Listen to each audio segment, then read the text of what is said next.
Grabing alikabok guys. Unloading sa kinakarga naming mga bato. Sobrang alikabok dyan. Grabe na mga alikabok.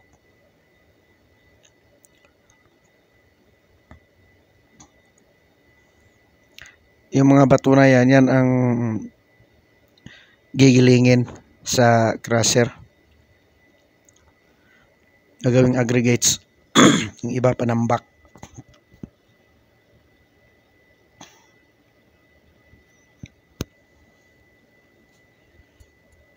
Nagdadump yan. Ganyan magdump ang trailer na dump truck.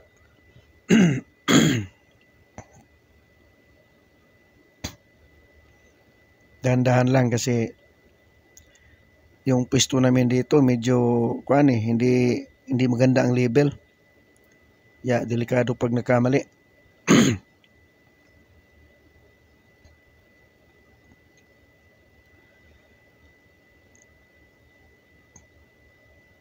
Pagka matumba ang truck, minsan mabali yung piston, yung tumutulak dyan o yung tukod na tumutulak. Minsan, pag hindi maganda ang pwesto ng truck,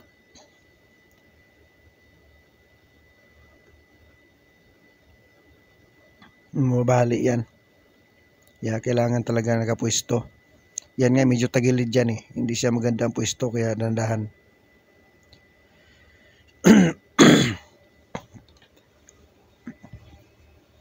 Dandahan lang ang pag angat ng dumbox.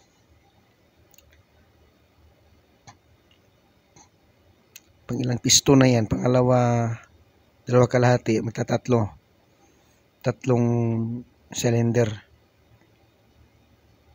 Dandahan sa abante para bababa na yung karga. Kasi mahirap yan pagka naka-stuck sa taas, napakabigat.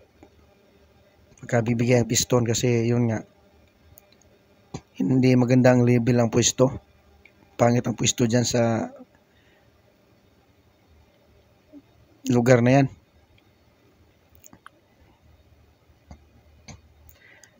Ayun, safety na yan. Kaangat na. Kasi wala na, bumaba na. Bumaba na yung mga karga. Yung bato. Dandahan lang. Ada nabante para bababa na siya. Ayan, wala na.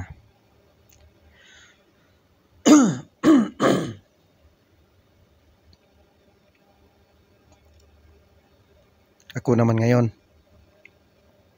pagkatapos niya, doon ako sa unahan konti.